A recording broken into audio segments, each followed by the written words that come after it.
Madam আসসালামু আলাইকুম। ওয়ালাইকুম সালাম। কেমন আছো মাহি? ভালো। ম্যাডাম আপনি কেমন আছেন? আলহামদুলিল্লাহ আমিও ভালো আছি। আমরা একটু ওয়েট করি, সকলে জয়েন করুক। তারপর আমরা ক্লাসটা শুরু করব।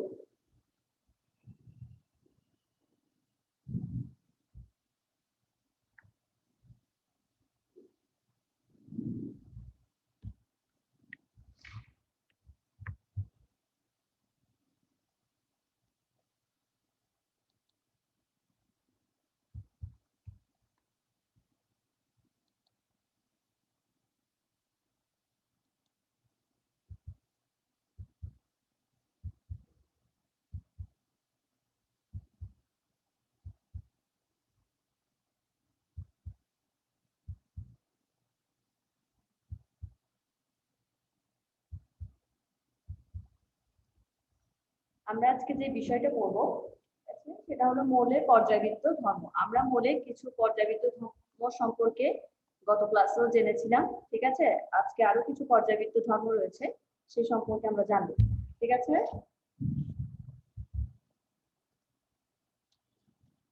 তাহলে মৌলের পর্যায়বৃত্ত ধর্ম, মৌলের পর্যায়বৃত্ত ধর্ম বলতে আমরা কোন ধর্মগুলোকে বোঝাই? যেমন সেগুলো ধাতব ধর্ম, অর্থাৎ কিছু ধর্ম আছে যে সব মৌল চকচকে আঘাত করলে কোনো শব্দ আমরা শব্দ পাই এবং সেগুলোকে আমরা ধাতু বলেছিলাম। এগুলো হলো কোনো একটা মৌলের পর্যায়বৃত্ত ধর্ম, ধাতব ধর্ম, ঠিক আছে? তোমরা কি আমাকে শুনতে পাচ্ছ?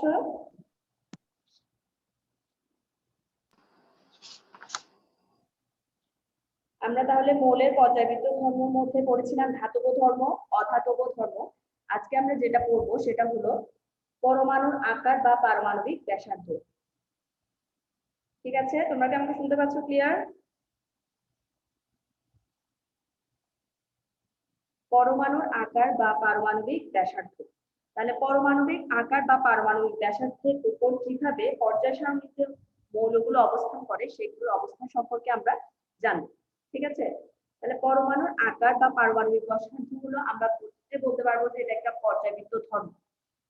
পরমাণুর আকার বা পারমাণবিক ব্যাসার্ধ হলো একটি পর্যায়বৃত্ত ধর্ম, অর্থাৎ যে কোনো একটা পর্যায়ে যত আমরা বাম দিক থেকে ডান দিকে যাব ততই পরমাণুর আকার কি হতে থাকবে? কমতে থাকবে। খেয়াল রাখবে, একই পর্যায়ে যত বাম দিক থেকে ডান দিকে যাওয়া যাবে পরমাণুর আকার কি হতে থাকবে? কমতে থাকবে। এবং যে কোনো গ্রুপের যখন আমরা বাম থেকে ডান দিকে গেলে সেক্ষেত্রে পারমাণবিক আকারটা কমতে থাকবে, এবং যে কোনো একটা গ্রুপের যখন আমরা উপর থেকে নিচের দিকে যাব সেক্ষেত্রে পরমাণুর আকার বা পারমাণবিক ব্যাসার্ধটা তত বাড়তে থাকবে। তোমরা কি আমাকে শুনতে পাচ্ছ? Yes ma'am. হ্যাঁ, তাহলে সেই ক্ষেত্রে আমরা কি বলেছিলাম, পর্যায়ে যখন বাম থেকে ডান দিকে যাবে সেক্ষেত্রে পরমাণুর আকার হ্রাস পাবে, অর্থাৎ কমতে থাকবে। আর যখন গ্রুপের ক্ষেত্রে আসবে উপর থেকে নিচের দিকে যাবে তখন পরমাণুর আকার বা পারমাণবিক ব্যাসার্ধটা বাড়তে থাকবে। তাহলে একই পর্যায়ে যখন বাম থেকে ডান দিকে যায় তাহলে সেক্ষেত্রে কি হয়? পারমাণবিক সংখ্যাটা বাড়তে থাকে। পারমাণবিক সংখ্যা বাড়তে থাকে যখন বাম দিকে ডান দিকে যায়, কিন্তু এক্ষেত্রে শক্তি স্তরে কোনো সংখ্যা বাড়ে না।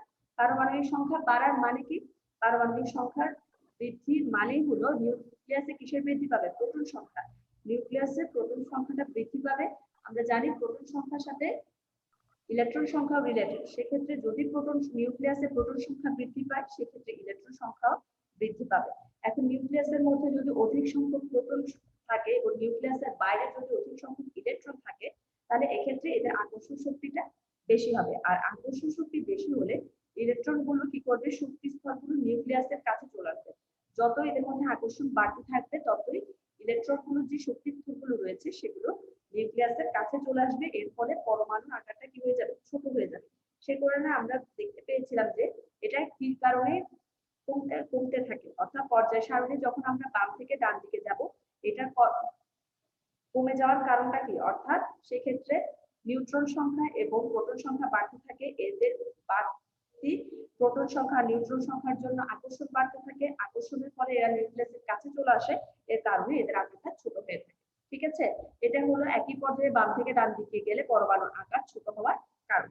এরপর আমরা গ্রুপের ক্ষেত্রে দেখি। গ্রুপের ক্ষেত্রে বলেছিলাম যে যতই নিচের দিকে যাব উপর থেকে নিচের দিকে ততই আমরা কি করতে পারবো?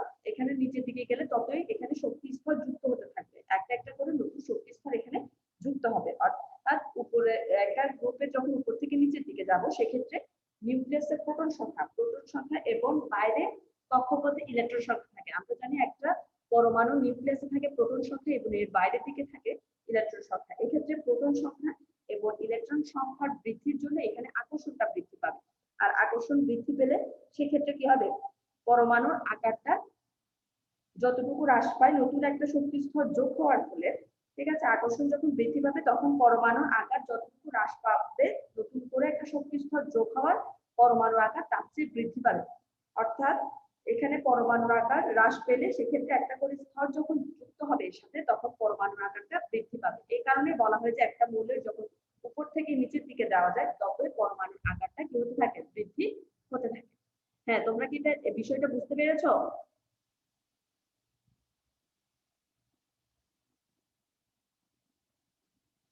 হ্যাঁ, তোমরা কি আমাকে শুনতে পাচ্ছ?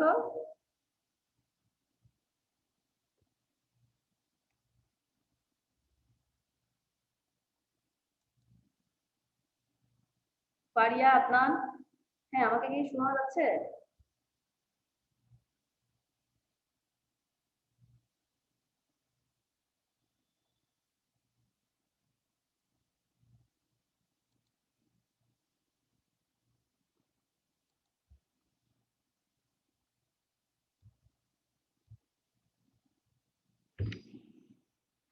তাহলে তোমরা কি পরমাণু আকার বা পারমাণবিক ব্যাসার্ধ কেন হ্রাস বা বৃদ্ধি পায় সেই বিষয়টা তোমাদের কাছে ক্লিয়ার হয়েছে?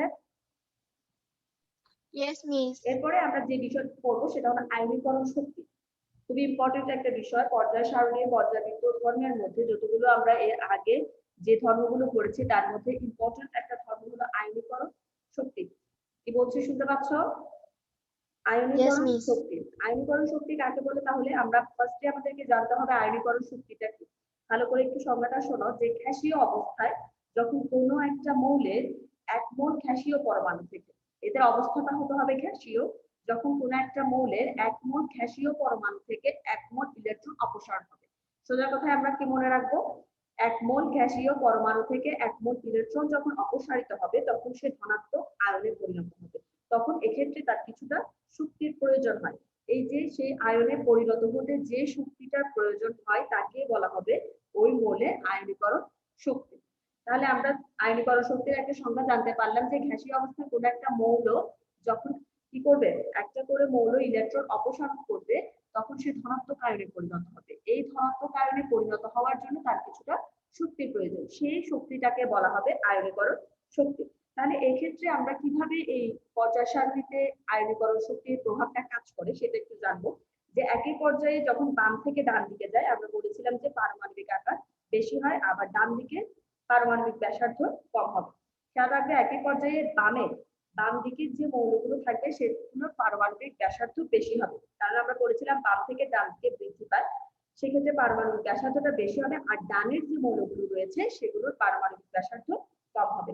সেক্ষেত্রে খেয়াল রাখতে হবে পারমাণবিক ব্যাসার্ধ কমলে সেক্ষেত্রে আয়নীকরণ শক্তির মান বাড়ে। অর্থাৎ একটা আরেকটা বিপরীত। পারমাণবিক ব্যাসার্ধ কমলে আয়নীকরণ শক্তির মান বাড়বে নাকি কমবে?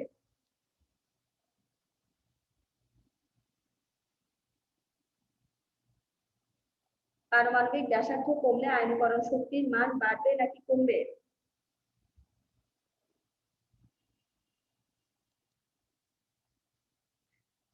হ্যাঁ, তোমরা কি আমাকে শুনতে পাচ্ছ? পারমাণবিক ব্যাসার্ধ কমলে সেক্ষেত্রে আয়নীকরণ শক্তির মানটা বাড়বে, আর পারমাণবিক ব্যাসার্ধ বাড়লে সেক্ষেত্রে আয়নীকরণ শক্তির মানটা কমবে। তাহলে এগুলো আমরা যদি একটা এক্সাম্পলের সাহায্যে সেটা দেখি তাহলে এই জিনিসটা আমাদের কাছে আরেকটু ক্লিয়ার হবে। যেমন দেখো, সোডিয়াম, ম্যাগনেসিয়াম, সিলিকন, অ্যালুমিনিয়াম এগুলোর মধ্যে সবচেয়ে বেশি হলো সিলিকনের আয়নীকরণ শক্তির মানটা বেশি। এর কারণটা কি, যখন আমরা এই মৌলগুলোর দিকে তাকাবো তখন দেখতে পাবো যে সিলিকনের পারমাণবিক ব্যাসার্ধের মানটা সবচেয়ে কম। আবার যখন আমরা সোডিয়াম, ম্যাগনেসিয়াম, সিলিকন, অ্যালুমিনিয়াম এই চারটার মধ্যে যখন আমরা শুধুমাত্র সোডিয়ামের দিকে তাকাবো, সোডিয়ামের পারমাণবিক ব্যাসার্ধের মানটা বেশি। যেহেতু সোডিয়ামের পারমাণবিক ব্যাসার্ধের মানটা বেশি সেক্ষেত্রে সোডিয়ামের আয়নীকরণ শক্তির মানটা কি হবে, কম হবে। তাহলে তোমাদের কি খেয়াল থাকবে? হ্যাঁ, তোমরা কি আমাকে শুনতে পাচ্ছ? Yes, miss. হ্যাঁ, তাহলে কি বলেছি একটু আমাকে বলো, যে পারমাণবিক ব্যাসার্ধের মান বাড়লে সেক্ষেত্রে আয়নীকরণ শক্তির মান বাড়বে নাকি কমবে? কমবে। কমবে। আর পারমাণবিক ব্যাসার্ধের মান কম হলে সেক্ষেত্রে কি হবে, আয়নীকরণ শক্তির মানটা বেশি হবে। ঠিক আছে, তারপরে দেখো গ্রুপ 1 এর দিকে যখন আমরা বেশি। খেয়াল করব, গ্রুপ 1 এর যে মৌলগুলো রয়েছে সেগুলো কি কি, যেমন lithium, sodium, potassium, rubidium, caesium, francium, এগুলো সবগুলো হলো আমরা জানি কি ধাতু, ক্ষার ধাতু। এটার মধ্যে লিথিয়ামের পারমাণবিক ব্যাসার্ধ হলো সবচেয়ে কম। লিথিয়ামের পারমাণবিক ব্যাসার্ধ সবচেয়ে কম, তাহলে আমরা বলতে পারবো যে লিথিয়ামের আয়নীকরণ শক্তির মান বেশি। তাহলে আমাদেরকে যদি আমরা পারমাণবিক ব্যাসার্ধের মানটা জানি, সেক্ষেত্রে আমরা এর আয়নীকরণ শক্তিটা বেশি হবে নাকি কম হবে সেটা আমরা জানতে পারবো। ঠিক আছে, তাহলে তোমরা কি আয়নীকরণ শক্তি সম্পর্কে বুঝতে পেরেছো? ওকে, এরপরে আয়নীকরণ শক্তির পর আরেকটা যেটা পর্যায়বৃত্ত ধর্ম রয়েছে সেটা হলো ইলেকট্রন আসক্তি। এটাও খুবই ইম্পর্ট্যান্ট একটা ধর্ম, যেটা হলো কি ইলেকট্রন আসক্তি। ইলেকট্রন আসক্তিটা কি, যখন আমরা গ্যাসীয় অবস্থায়, এটাও কিন্তু ইলেকট্রন আসক্তির ক্ষেত্রে কিন্তু গ্যাসীয় অবস্থাটা কাজ করবে। গ্যাসীয় অবস্থায় যখন কোনো একটা মৌলে 1 মোল গ্যাসীয় পরমাণুতে 1 মোল ইলেকট্রন প্রবেশ করিয়ে 1 মোল ঋণাত্মক আয়নে পরিণত করতে, ঠিক আছে, ওই ক্ষেত্রে আমরা আয়নীকরণ শক্তির ক্ষেত্রে দেখেছি যে 1 মোল ইলেকট্রন ত্যাগ করবে। আর যখন ইলেকট্রন আসক্তির ক্ষেত্রে কিভাবে কাজ করবে, সেটা যে গ্যাসীয় অবস্থায় কোনো একটা মৌলে 1 মোল গ্যাসীয় পরমাণুতে 1 মোল ইলেকট্রন যখন আমরা প্রবেশ করাবো, তখন সেটা ঋণাত্মক আয়নে 1 মোল ঋণাত্মক আয়নে পরিণত হবে। এই 1 মোল ঋণাত্মক আয়নে পরিণত হতে যে শক্তিটা নির্গত হবে, এক্ষেত্রে শক্তি কি হবে ইলেকট্রন আসক্তির ক্ষেত্রে? ইলেকট্রন আসক্তির ক্ষেত্রে খেয়াল রাখবে যে এখানে শক্তির নির্গমন হবে। এখানে শক্তি ঋণাত্মক আয়নে পরিণত হতে শক্তি নির্গত হবে এবং তাকে বলা হবে ওই মোলের ইলেকট্রন আসক্তি। তাহলে আমরা বলতে পারবো যে ইলেকট্রন আসক্তি হলো পর্যায় সারণীর একটা পর্যায়বৃত্ত ধর্ম, অর্থাৎ একই পর্যায়ে যখন আমরা বামের যে পারমাণবিক ব্যাসার্ধ বেশি পাবো এবং ডানে মোলে পারমাণবিক ব্যাসার্ধ কম পাবো। পারমাণবিক ব্যাসার্ধ কমলে ইলেকট্রন আসক্তির মান বাড়ে। এটাও কিন্তু আয়নীকরণ শক্তির মতোই কাজ করবে, যে পারমাণবিক ব্যাসার্ধ যদি আমরা কম পাই, সেক্ষেত্রে ইলেকট্রন আসক্তির মানটা বেশি পাবো, আর পারমাণবিক ব্যাসার্ধের মানটা যদি বাড়তে থাকে, সেক্ষেত্রে আমরা ইলেকট্রন আসক্তির মান কম পাবো। ঠিক আছে, হ্যাঁ, তোমরা কি ইলেকট্রন আসক্তির সংজ্ঞাটা বুঝতে পেরেছো? হ্যাঁ, পারিয়া, ওকে। তাহলে আমাকে কি একটু বলতে পারবে আয়নীকরণ শক্তি আর ইলেকট্রন আসক্তি এই দুইটার বিষয় কি, কোথায় এখানের মধ্যে পার্থক্য রয়েছে?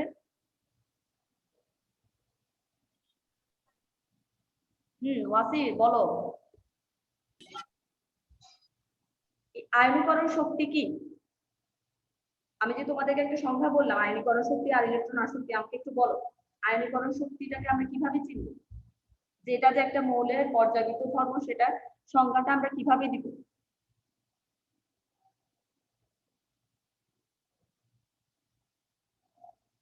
হ্যাঁ, তোমরা কি শুনতে পাচ্ছ? আমি আবার ক্লিয়ার করে তোমাদেরকে দুইটা সংখ্যায় আবার বলছি যে আয়নীকরণ শক্তিটা কি, অর্থাৎ গ্যাসীয় অবস্থায় আমরা জানি আয়নীকরণ শক্তি হলো পর্যায় সারণীর একটি পর্যায়বৃত্ত ধর্ম। তাহলে এটা সংজ্ঞাটা আমরা এভাবেই দিব যে গ্যাসীয় অবস্থায় কোনো একটা মৌলে 1 মোল গ্যাসীয় পরমাণু থেকে 1 মোল ইলেকট্রন অপসারণ করতে অপসারণ করে যখন 1 মোল ধনাত্মক আয়নে সেটা পরিণত হবে, সেক্ষেত্রে যে শক্তিটার প্রয়োজন হবে, এক্ষেত্রে ধনাত্মক আয়নে পরিণত হতে শক্তির প্রয়োজন, এটাকে বলা হবে মৌলের আয়নীকরণ শক্তি। এক্ষেত্রে আয়নীকরণ শক্তি পারমাণবিক ব্যাসার্ধ যদি কমতে থাকে, আয়নীকরণ শক্তির মান বাড়বে, আর আয়নীকরণ শক্তির মান কমলে সেক্ষেত্রে পারমাণবিক ব্যাসার্ধটা বাড়বে। অর্থাৎ পারমাণবিক ব্যাসার্ধের উপর আয়নীকরণ শক্তির বাড়া কমা এই দুইটা নির্ভরশীল। সেম ভাবে ইলেকট্রন আসক্তিও কিন্তু পর্যায় সারণীর আরেকটি পর্যায়বৃত্ত ধর্ম। সেক্ষেত্রে গ্যাসীয় অবস্থায় কোনো একটা মৌলের 1 মোল গ্যাসীয় পরমাণুতে 1 মোল ইলেকট্রন প্রবেশ করতে আয়নীকরণ শক্তির ক্ষেত্রে মনে রাখতে হবে সেটা ধনাত্মক আয়নে পরিণত হবে ইলেকট্রন ত্যাগ করে। আর ইলেকট্রন আসক্তির ক্ষেত্রে 1 মোল ইলেকট্রন যখন দেওয়া হবে সেখানে, সেটা ঋণাত্মক আয়নে সবসময় গ্রহণ করলে মনে রাখবে সেটা ঋণাত্মক আয়নে পরিণত হবে। তাহলে 1 মোল ইলেকট্রন যখন প্রবেশ করানো হবে, সেটা 1 মোল ঋণাত্মক আয়নে পরিণত হবে। পরিণত হতে কিন্তু এক্ষেত্রে শক্তি নির্গমন হবে। সে যখন গ্রহণ করবে সেক্ষেত্রে তার শক্তিটা এখানে নির্গমন হবে, তখন তাকে বলা হবে ওই মোলের ইলেকট্রন আসক্তি। এটাও কিন্তু পারমাণবিক ব্যাসার্ধের উপর নির্ভর করে, যে পারমাণবিক ব্যাসার্ধের মান কমলে ইলেকট্রন আসক্তির মান বাড়বে, আর পারমাণবিক ব্যাসার্ধের মান কমলে ইলেকট্রন আসক্তির মান বাড়বে। ঠিক আছে, কমলে বাড়বে আর বাড়লে সেক্ষেত্রে ইলেকট্রন আসক্তির মান কমে যাবে। ঠিক আছে, তোমাদের কাছে বিষয়টা ক্লিয়ার হয়েছে? তোমাদের সকলের কাছে বিষয়টা ক্লিয়ার হয়েছে? ইলেকট্রন আসক্তি এবং আয়নীকরণ শক্তি। Yes, miss. Yes, sir.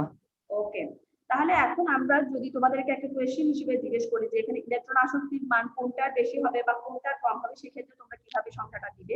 আমি একটা কোয়েশ্চেন করছি, যেমন সোডিয়াম ম্যাগনেসিয়াম, একটু ভালো করে শোনো, সোডিয়াম ম্যাগনেসিয়াম অ্যালুমিনিয়াম সিলিকন এর মধ্যে কার ইলেকট্রন আসক্তির মান বেশি বা কার ইলেকট্রন আসক্তির মান কম, যখন এই প্রশ্নটা জিজ্ঞেস করা হবে, ঠিক আছে, কার কার ইলেকট্রন আসক্তির মান বেশি বা কার ইলেকট্রন আসক্তির মান কম, সেভাবে তোমরা সংজ্ঞাটা কিভাবে দিবে। প্রথমে তোমাদের মৌলগুলিকে পরিচয় করে দিতে হবে যে তারা পর্যায় সারণীর কোন দিকে, কোন গ্রুপে বা কোন পর্যায়ে অবস্থিত, ঠিক আছে। তাহলে সোডিয়াম ম্যাগনেসিয়াম অ্যালুমিনিয়াম সিলিকন এগুলো পর্যায় সারণীর কোন পর্যায়ে অবস্থিত, দেখি বলো। সোডিয়াম ম্যাগনেসিয়াম অ্যালুমিনিয়াম সিলিকন এই মৌলগুলো পর্যায় সারণীর কত নাম্বার পর্যায়ে অবস্থিত। তোমরা একটু পর্যায় সারণীর দিকে তাকাও, ওখানে দেখো সোডিয়াম ম্যাগনেসিয়াম অ্যালুমিনিয়াম সিলিকন এদের অবস্থানটা কোথায় দেখতে পাচ্ছ। সোডিয়াম ম্যাগনেসিয়াম অ্যালুমিনিয়াম সিলিকন এদের অবস্থান কোথায় দেখা যাচ্ছে পর্যায় সারণীতে।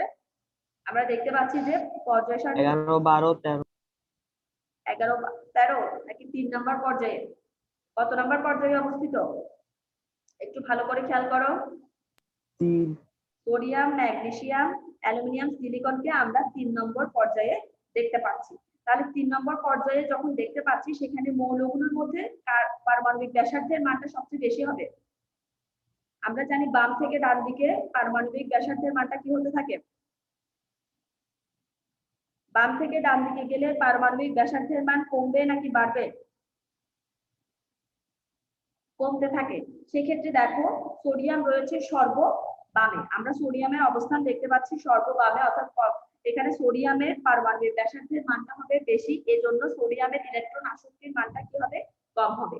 এটা খেয়াল রাখবে যে পারমাণবিক ব্যাসার্ধের মান বেশি হলে সেক্ষেত্রে ইলেকট্রন আসক্তির মান কম হবে। আমরা সোডিয়ামের পারমাণবিক ব্যাসার্ধের মান বেশি দেখছি বলে সেক্ষেত্রে বলবো আমরা সোডিয়ামের ইলেকট্রন আসক্তির মান কম, আর সিলিকনের পারমাণবিক ব্যাসার্ধের মান কম দেখছি বিধায় সেক্ষেত্রে আমরা বলতে পারবো যে এর ইলেকট্রন আসক্তির মান সবচেয়ে বেশি হবে, ঠিক আছে।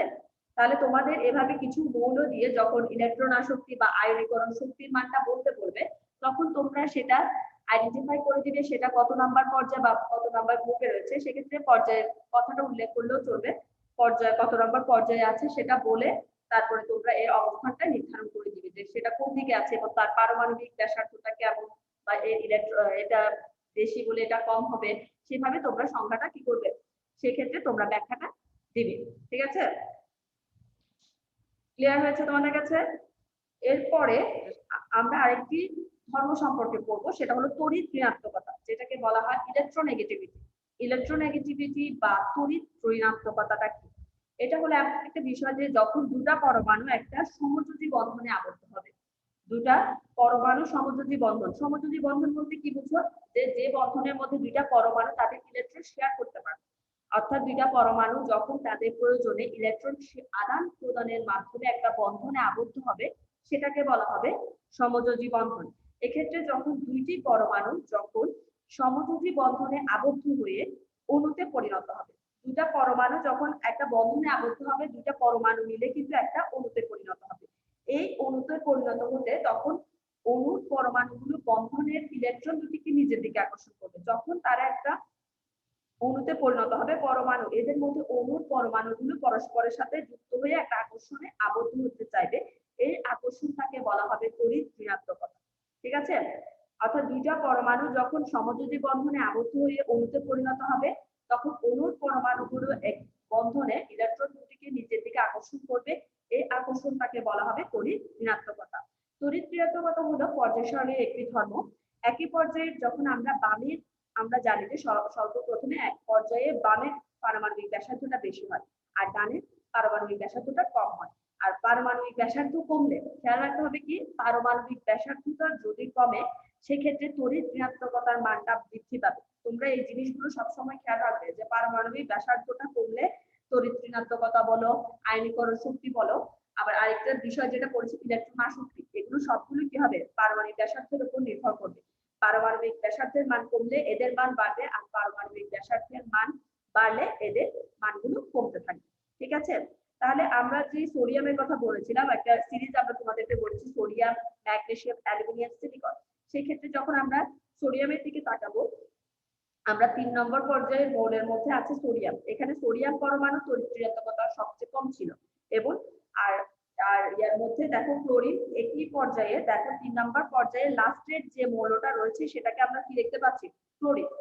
3 নম্বর পর্যায়ে আরেকটা মৌল হলো ক্লোরিন, সেটার পারমাণবিক ব্যাসার্ধের মানটা কি হবে, কম হবে বিধায় এর তড়িৎ-ঋণাত্মকতার মানটা বেশি হবে। খেয়াল রাখতে হবে যে যখন কোনো একটা মৌলের আকার ছোট হয় সেক্ষেত্রে তড়িৎ-ঋণাত্মকতার মানটা বেশি হবে। কোনো একটা পরমাণুর আকার ছোট হলে সেক্ষেত্রে তড়িৎ-ঋণাত্মকতার মানটা বেশি হবে, আর আকার বড় হলে তড়িৎ-ঋণাত্মকতার মানটা কম হবে। ঠিক আছে, তাহলে তোমরা তড়িৎ-ঋণাত্মকতাটা বুঝেছো তোমরা সকলে?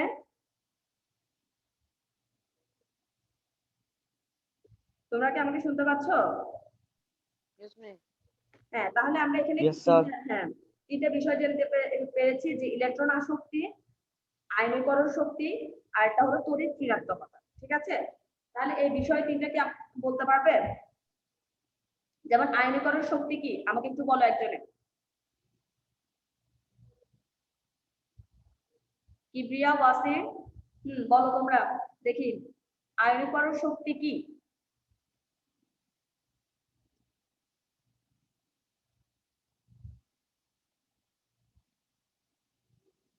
হ্যাঁ, তোমরা কি শুনতে পাচ্ছ আমাকে?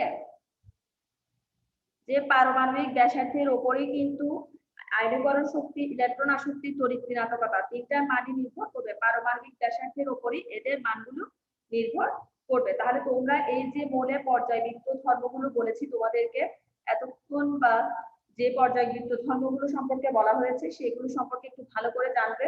আমি নেক্সট ক্লাসে এগুলো তোমাদেরকে আবারও জিজ্ঞেস করবো। ঠিক আছে, এরপরে আমরা আরেক বিষয় সম্পর্কে আজকে পড়বো, সেটা দেখো।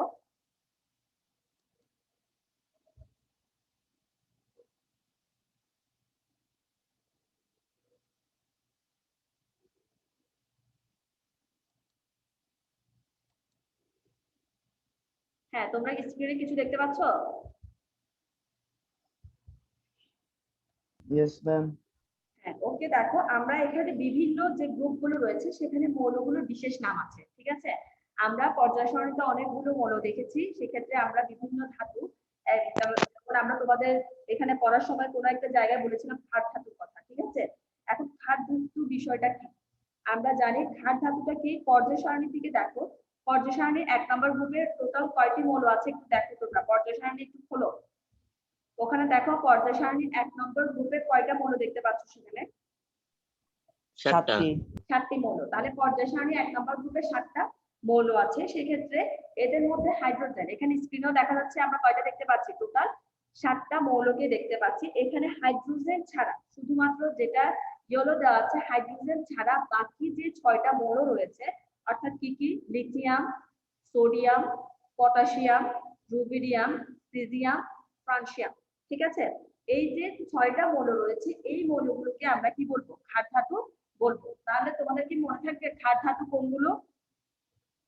তাহলে তোমরা যখন কখনো আসবে যে ক্ষার ধাতু কাকে বলে, তখন কি বলবে, যে পর্যায় সারণী গ্রুপ 1 এ আমরা 7টা মৌলকে দেখতে পাই, সেখানে হাইড্রোজেন বাদে আর যে 6টি মৌল রয়েছে, অর্থাৎ লিথিয়াম থেকে ফ্রান্সিয়াম, যে মৌলগুলো রয়েছে ওই মৌলগুলোকে বলা হবে ধাতু। ওই মৌলগুলোকে আমরা কি বলবো, ক্ষার ধাতু বলবো। এই 6টি মৌলের সাথে প্রত্যেকটি কিন্তু পানিতে দ্রবীভূত হয়। এরা কেন ক্ষার ধাতু এদেরকে আমরা বলি, আমরা জানি যে মৌলগুলো পানিতে দ্রবীভূত হয়ে হাইড্রোজেন গ্যাস এবং ক্ষার তৈরি করবে। এটা খেয়াল রাখবে যে যে মৌলগুলো পানিতে দ্রবীভূত হয়ে হাইড্রোজেন গ্যাস এবং ক্ষার তৈরি করতে পারে তাদেরকে আমরা ক্ষার ধাতু বলি। ক্ষার ধাতু বা অ্যালকাইলি মেটাল বলা হয়। আমরা যেসব মৌলগুলো পানিতে দ্রবীভূত হয়ে হাইড্রোজেন গ্যাস ও ক্ষার তৈরি করে তাদেরকে আমরা কি বলবো, অ্যালকাইলি মেটাল বা ক্ষার ধাতু বলবো। তাহলে তোমাদের কাছে ক্ষার ধাতুটা ক্লিয়ার হয়েছে? হ্যাঁ, দেখি তাহলে বলো দেখি ক্ষার ধাতু কাকে বলে?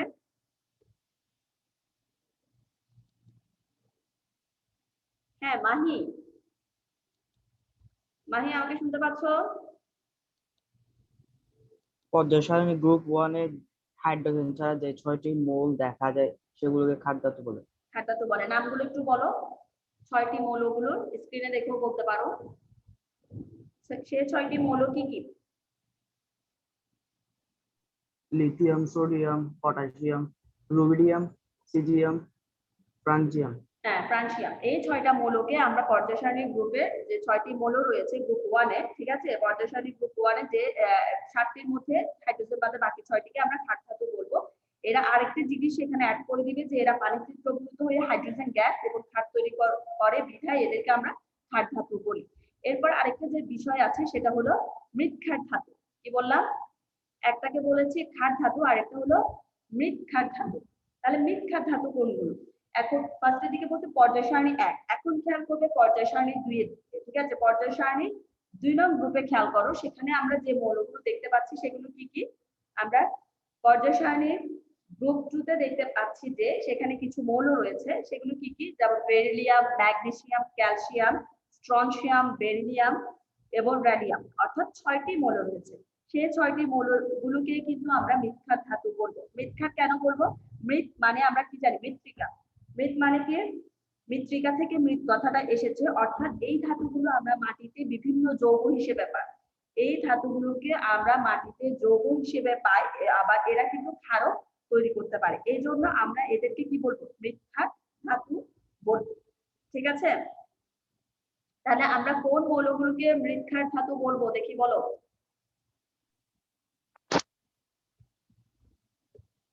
মৃৎ ক্ষার ধাতু আমরা কোন মৌলগুলোকে বলবো? পর্যায় সারণীর গ্রুপ 2 তে যে 6টি মৌল দেখা যায় সেগুলোকে মৃৎ ধাতু বলে। হ্যাঁ, মৃৎ ক্ষার ধাতু বলে। আর 6টি মৌলগুলো একটু স্পেসিফিক করে দিবে কোন কোন মৌলগুলো। হয় তোমরা পুরো নামটা লিখতে পারো বা সংক্ষেপে এখানে যে সংক্ষেপ দিয়ে দেখানো হয়েছে সেগুলো বললেও চলবে, ঠিক আছে? দেখি আমাকে বলো তো মৌলগুলো কি কি? আমাদের মৌলের নামগুলো জানতে হবে। হ্যাঁ, তোমরা কি শুনতে পাচ্ছ? দেখি বলো মৌলগুলোর নাম বলো। Beryllium, magnesium, calcium, strontium, barium, radium. এই 6টা মৌলকে মৃৎ ক্ষার ধাতু বলবে। এদেরকে মৃৎ ক্ষার বলার কারণ কি? যদি বলা হয় এই ধাতুগুলো বা এখান থেকে স্পেসিফিক করে তোমাকে একটা মৌল বলে যে ম্যাগনেসিয়ামকে কেন মৃৎ ক্ষার ধাতু বলে, সেক্ষেত্রে তোমরা ব্যাখ্যাটা কিভাবে দিবে? তখন আগে তোমাদেরকে মৃৎ ক্ষার ধাতু কাকে বলে সেটা বলতে হবে, ঠিক আছে? তাহলে মৃৎ ক্ষার ধাতু কি বলবো? আমরা যে মৌলগুলো আমরা কি হিসেবে পাই? মাটিতে যৌগ হিসেবে পাই। যে ধাতুগুলোকে আমরা মাটিতে যৌগ হিসেবে পাই এবং যারা ক্ষার তৈরি করতে পারে, অর্থাৎ যারা মাটির সাথে দ্রবীভূত হয়ে, মাটিতে দ্রবীভূত হয়ে কি উৎপন্ন করতে পারে? ক্ষার তৈরি করতে পারে। আমরা ওই মৌলগুলোকে কি বলবো? মৃৎ ক্ষার ধাতু বলবো, ঠিক আছে? সেজন্য যে পারবো যে এই কারণে এদেরকে ম্যাগনেসিয়াম ধাতু বলা হয়, কারণ এরা মাটিতে যৌগ হিসেবে থাকে, ক্ষার তৈরি করে। এই কারণে আমরা ম্যাগনেসিয়ামকে মৃৎ ক্ষার ধাতু বলবো, ঠিক আছে? তোমাদেরকে এখানে মৌলের নাম উল্লেখ করে বলতে পারে এটাকে কেন ক্ষার ধাতু বলা হয় বা এটাকে কেন মৃৎ ক্ষার ধাতু বলা হয়, সেক্ষেত্রে তোমরা এভাবে এটার ব্যাখ্যাটা দিবে। এরপর আরেকটা যে বিষয় সেটা হলো মুদ্রা ধাতু। কি বলছি তোমাদেরকে? মুদ্রা ধাতু। এখানে আমি কিছু মুদ্রা দেখতে পাচ্ছি স্ক্রিনের মধ্যে। তোমরা কি কিছু মুদ্রা দেখতে পাচ্ছ? Yes ma'am. হ্যাঁ, এগুলো কি কি? এখানে আমাদের কি কি আছে? কপার আছে, তারপর গোল্ড আছে, ঠিক আছে? Copper, gold, silver. আমরা কপার, গোল্ড, সিলভার এগুলোকে আমরা দেখতে পাচ্ছি। তাহলে এগুলো কোথায় দেখা যায়? এগুলোকে আমরা গ্রুপ 11 এ দেখতে পারি। মুদ্রা ধাতুগুলোকে আমরা কোথায় দেখতে পারি? গ্রুপ 11। গ্রুপ 11 এর মধ্যে 4টা মৌল আছে। 4টা মৌল বলতে কি কি আছে সেখানে? কপার, সিলভার, গোল্ড আর আছে রন জেসিয়াম। কপার, সিলভার, গোল্ড, রন জেসিয়াম। এই 4টা মৌলের মধ্যে যে প্রথম 3টা মৌল রয়েছে, প্রথম 3টা মৌল বলতে কাকে বোঝাচ্ছে? কপার, ঠিক আছে? Copper, silver, gold. Copper, silver, gold এই 3টা মৌলকে কি বলা হবে? মুদ্রা ধাতু বা কয়েল মেটাল বলা হবে। এই 3টা মৌলকে আমরা কি বলবো? মুদ্রা ধাতু বা কয়েল মেটাল বলবো। এরা গ্রুপের সবচেয়ে নিচের দিকে অবস্থিত।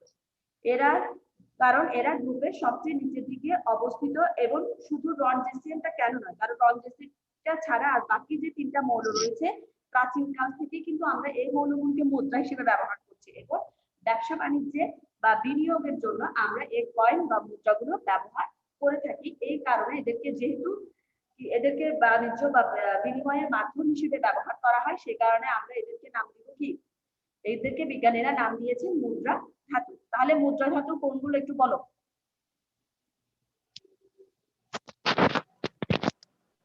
মুদ্রা ধাতু কোনগুলো, আমরা কোনগুলোকে মুদ্রা ধাতু বলবো?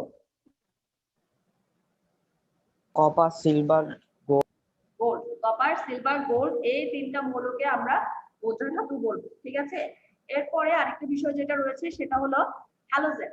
ঠিক আছে, হ্যালোজেন গ্রুপ, এখানে আরেকটা বিষয় জানতে পারবো আমরা, পর্যায় সারণীতে ওখানে অনেকগুলো মৌল রয়েছে, যার মধ্যে একটা গ্রুপ রয়েছে হ্যালোজেন গ্রুপ। হ্যালোজেন গ্রুপ বা হ্যালোজেন এলিমেন্ট কোনগুলো সেগুলো? Copper, bromine, iodine, chlorine, astatine এবং টেট্রাস্টোরিন। এখানে অনেকগুলো আমরা কি দেখতে পাচ্ছি, মৌল দেখতে পাচ্ছি। এগুলোকে বলা হবে এক্ষেত্রে গ্রুপ 17 এর 6টা মৌল স্পেসিফিক করে। গ্রুপ 17 এর মধ্যে শুধু অনেকগুলো মৌল রয়েছে, তার মধ্যে 6টি মৌলকে আমরা হ্যালোজেন বলবো। কারণ হ্যালোজেন গ্রুপের 6টা মৌল কি কি? Fluorine, chlorine, bromine, iodine, statin এবং ট্যানিসিন। এই মৌলগুলোকে কি বলা হবে? হ্যালোজেন গ্রুপের মৌল বলা হবে, কারণ এই সকল হ্যালোজেন মৌলকে আমরা সবসময় কি দ্বারা প্রকাশ করব? H দ্বারা প্রকাশ করা হয়। তাহলে হ্যালোজেন, হ্যালোজেন কথাটার মানে কি? তাহলে আমরা যেমন ক্ষার ধাতু বা মৃৎক্ষার ধাতু, মুদ্রা ধাতু এগুলো সম্পর্কে জেনেছি যে এই জন্য এদেরকে মানে এই নামকরণ করা হয়েছে। তাহলে হ্যালোজেন এই ধরনের নামটা কেন করা হয়েছে? এই হ্যালোজেন নামের অর্থ হলো লবণ উৎপাদনকারী। কি বললাম? হ্যালোজেন শব্দের অর্থ কি? লবণ উৎপাদনকারী। লবণ উৎপাদনকারী, অর্থাৎ এর মূল উৎসটা হবে কোত্থেকে? সামুদ্রিক লবণ। অর্থাৎ আমরা জানি সমুদ্রের পানি লবণাক্ত হয়ে থাকে এবং এখান থেকে আমরা লবণ পেয়ে থাকি। তাহলে যেহেতু হ্যালোজেন মানে হলো লবণ উৎপাদনকারী, তাহলে এর মূল উৎসটা হলো সামুদ্রিক লবণ। অর্থাৎ হ্যালোজেন যে মৌলগুলো রয়েছে, chlorine, chlorine, bromine, iodine, statin, এই যে মৌলগুলো রয়েছে, এই মৌলগুলো কিন্তু ধাতুর সাথে যুক্ত হয়ে লবণ গঠন করবে। এই মৌলগুলো, এই যে 6টি মৌল দেখতে পাচ্ছ, এই মৌলগুলো কার সাথে যুক্ত হবে? ধাতুর সাথে যুক্ত হয়ে লবণ গঠন করে। যেমন ক্লোরিন, তোমরা একটু খেয়াল করো, এখানে যে 5টা মৌল বা 6টা মৌলের কথা আমরা বলেছিলাম সেগুলো দেখতে পাচ্ছ। এই যে ফ্লোরিন, মাঝখানে যে ফ্লোরিনটা দেখতে পাচ্ছি, এটা ফ্লোরিনটা কিন্তু এই যে সোডিয়াম, যেমন আমরা গ্রুপ 1 এ যে সোডিয়ামটা দেখতে পেয়েছিলাম, ওই সোডিয়ামের সাথে যুক্ত হয়ে সোডিয়াম ক্লোরাইড নামে লবণ গঠন করতে পারে। বা যে ক্লোরিনটা রয়েছে এখানে, এই ক্লোরিনটাও কিন্তু সোডিয়ামের সাথে যুক্ত হয়ে সোডিয়াম ক্লোরাইড, যেটা আমরা খাদ্য লবণ হিসেবে ব্যবহার করি, সেটা হলো সোডিয়াম ক্লোরাইড। এই সোডিয়াম ক্লোরাইড বা খাদ্য লবণও তৈরি হয়ে থাকে। তাহলে কি আমরা বলতে পারছি না যে এই যে 5টা মৌল রয়েছে, যে fluorine, chlorine, bromine, iodine, statin, এগুলোকে আমরা কি বলবো? হ্যালোজেন বলবো, কারণ এরা লবণ উৎপাদন করতে পারে বিধায় এদেরকে আমরা কি বলবো? হ্যালোজেন গ্রুপ বা হ্যালোজেন গ্রুপের অন্তর্ভুক্ত, বা এদেরকে আমরা হ্যালোজেন মৌল বলবো। এরা নিজেরা কি করতে পারে? নিজেদের মধ্যে ইলেকট্রন ভাগাভাগি করে আবার দ্বি মৌল অণু গঠন করতে পারে। যেমন আমরা লিখার সময় তোমরা দেখবে Cl2, অর্থাৎ এরা কারোর সাথে শেয়ারের প্রয়োজন হয় না, এরা নিজেরাই কি করতে পারে? নিজেদের সাথে যুক্ত হয়ে মৌল তৈরি করতে পারে, দ্বিমৌল। অর্থাৎ যেমন Cl2, Br2, F2, I2, A2, AT2, অর্থাৎ স্ট্যাটার2, এভাবে করে তারা হ্যালোজেন তৈরি করতে পারে। ঠিক আছে, তাহলে তোমাদের হ্যালোজেন গ্রুপ সম্পর্কে ধারণা হয়েছে সকলে? তাহলে তোমাদেরকে যদি বলা হয় হ্যালোজেন গ্রুপ কি, তখন তোমরা কি বলতে পারবে? দেখি বলো হ্যালোজেন গ্রুপ সম্পর্কে। হ্যালোজেন গ্রুপ,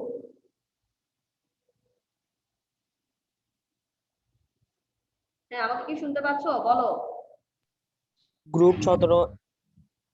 গ্রুপ 17 এর 6টি মৌলকে হ্যালোজেন বলা হয়। হ্যালোজেন বলা হয়। 6টি মৌলগুলোর একটু স্পেসিফিক করে দাও।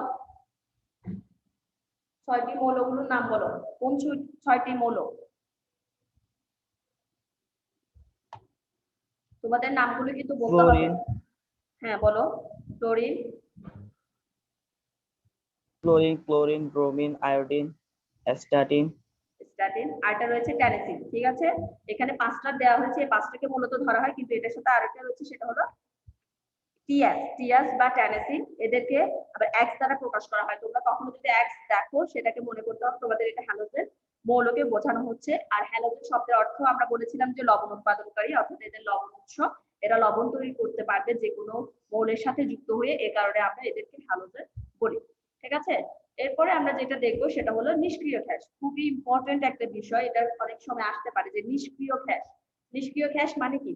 অর্থাৎ যাদের যেসব মৌলের অষ্টক পূর্ণ থাকবে, ঠিক আছে, যেসব মৌলের ইলেকট্রন অষ্টক পূর্ণ থাকবে, ইলেকট্রন ফিল আপ থাকবে অরবিটালে, সেক্ষেত্রে তারা কোনো মৌলের সাথে কি করতে চাইবে না, ইলেকট্রন শেয়ার করতে চাইবে না, অর্থাৎ তারা ইলেকট্রন দিতেও চাইবে না বা ইলেকট্রন নিতেও চাইবে না, অর্থাৎ তারা স্থিতিশীল অবস্থায় অবস্থান করবে, তারা কারোর সাথে যুক্ত হবে না, স্থিতিশীল অবস্থায় থাকবে, এই কারণে এদেরকে নিষ্ক্রিয় গ্যাস বলা হবে। তাহলে এই ধরনের নিষ্ক্রিয় গ্যাসগুলো আমরা কোথায় পাই? যেমন আমরা জানি যে নিষ্ক্রিয় গ্যাসের অবস্থান হলো পর্যায় সারণীর 18 নম্বর গ্রুপ। পর্যায় সারণীর 18 নম্বর গ্রুপে দেখো, 18 নম্বর গ্রুপের যে মৌলগুলো রয়েছে সেগুলো হলো নিষ্ক্রিয় গ্যাস। নিষ্ক্রিয় গ্যাসগুলো কি কি একটু খেয়াল করে, স্ক্রিনের দিকে দেখা যাচ্ছে যে নিষ্ক্রিয় গ্যাসগুলো হলো helium, neon, argon, krypton, xenon. এই যে কয়টি, 5টি আমরা মৌল দেখতে পাচ্ছি, helium, neon, argon, krypton, xenon, এই 5টি মৌলকে বলা হবে নিষ্ক্রিয় গ্যাস। আমরা যখন এদের ইলেকট্রন বিন্যাস করতে যাব তখন আমরা দেখব এদের যে সর্বশেষ শক্তি স্তরগুলো রয়েছে সেগুলো ইলেকট্রন দ্বারা অষ্টকপূর্ণ রয়েছে বা ইলেকট্রন দ্বারা ফিল আপ রয়েছে, অর্থাৎ এরা কোনো মৌলের সাথে যুক্ত হবে না পরবর্তীতে। এই জন্যই তাদেরকে কি বলা হয়, নিষ্ক্রিয় গ্যাস বলা হয়। আরো কিছু নিষ্ক্রিয় গ্যাস রয়েছে, যেমন এখানে শুধু তোমাদেরকে জেনন পর্যন্ত রাখা হয়েছে, আরো রয়েছে সেটা হলো রেডন এবং ওগানেসন। আরো দুটা নিষ্ক্রিয় গ্যাস রয়েছে যাদের নাম হলো রেডন ও ওগানেসন, এগুলো সবগুলো হলো নিষ্ক্রিয় গ্যাস।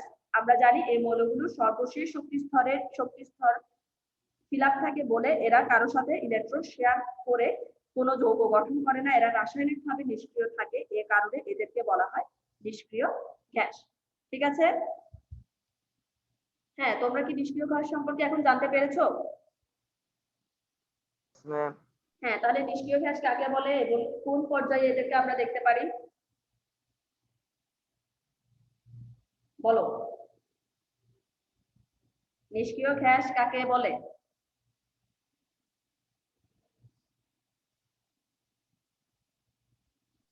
পর্যায় সারণীর 18 নং গ্রুপের মৌলসমূহ নিষ্ক্রিয় গ্যাস বলা হয়। নিষ্ক্রিয় গ্যাস বলা হয়। আর নিষ্ক্রিয় গ্যাসগুলো কি কি? নিষ্ক্রিয় গ্যাসগুলোর নাম বলো। স্ক্রিন থেকে দেখে বলো এই নামগুলো, তোমরা চিনতে পারো নাকি নিষ্ক্রিয় গ্যাসের নামগুলো কি কি? Helium, neon, argon, krypton, xenon, radon, oganesson. Oganesson, radon, xenon, এগুলো সবগুলো হলো নিষ্ক্রিয় গ্যাস। ঠিক আছে, এরপর আরেকটা যেটা রয়েছে সেটা হলো অবস্থানান্তর মৌল। অবস্থানান্তর মৌল, এই অবস্থানান্তর মৌল কাকে বলে? অর্থাৎ পর্যায় সারণী যখন আমরা গ্রুপ 3 দিকে খেয়াল করব, পর্যায় সারণীর 3 নম্বর গ্রুপ থেকে 12 নম্বর গ্রুপ, 3 নং গ্রুপ থেকে 12 নম্বর গ্রুপের যে মৌলগুলো রয়েছে আমরা সেগুলোকে বলবো অবস্থানান্তর মৌল। অবস্থানান্তর মৌল কোনগুলো? যে মৌলগুলো রঙিন হয়, যে মৌলগুলোর কালারফুল দেখতে পাবো আমরা সেই মৌলগুলোকে বলবো অবস্থানান্তর মৌল। অবস্থানান্তর মৌল বিভিন্ন বিক্রিয়ায় প্রভাবক হিসেবে কাজ করে। তাহলে এদের কাজ হলো কি, এরা প্রভাবক হিসেবে কাজ করবে এবং এরা রঙিন হবে। যেমন আমরা দেখো গ্রুপ আমরা বলেছিলাম 3 থেকে 12 পর্যন্ত মৌলগুলো অবস্থানান্তর মৌল। এক্ষেত্রে যেমন গ্রুপ 10 এ যে মৌলটা রয়েছে যেমন নিকেল, নিকেল একটা অবস্থানান্তর মৌল, কারণ নিকেল কি হয়ে থাকে, বিভিন্ন বিক্রিয়ার ক্ষেত্রে আমরা পরবর্তীতে যখন জানবো বিভিন্ন বিক্রিয়ার ক্ষেত্রে আমরা নিকেলের অবস্থানটা দেখতে পাবো, কারণ এটা একটা অবস্থানান্তর মৌল এবং এরা প্রভাবক হিসেবে কাজ করে, অর্থাৎ বিক্রিয়ার গতিকে ত্বরান্বিত করার জন্য এরা বিক্রিয়ার প্রভাবক হিসেবে কাজ করে, বিধায় এদেরকে অবস্থানান্তর মৌল বলা হয়। তাহলে অবস্থানান্তর মৌলগুলো কোথায় থাকবে? আমরা পর্যায় সারণীতে এদের অবস্থান কোথায় দেখতে পাবো? ম্যাম 3 নম্বর গ্রুপ থেকে 12 নম্বর গ্রুপে ম্যাম।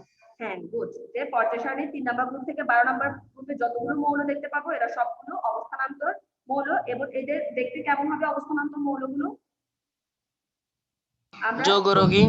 হ্যাঁ, যৌগ রঙিন হবে। এরা যখন যৌগ গঠন করবে এদের যৌগটা রঙিন হবে এবং এরা বিভিন্ন বিক্রিয়ায় আমরা দেখতে পাবো প্রভাবক হিসেবে কাজ করবে, এই কারণে এদেরকে কি বলা হবে?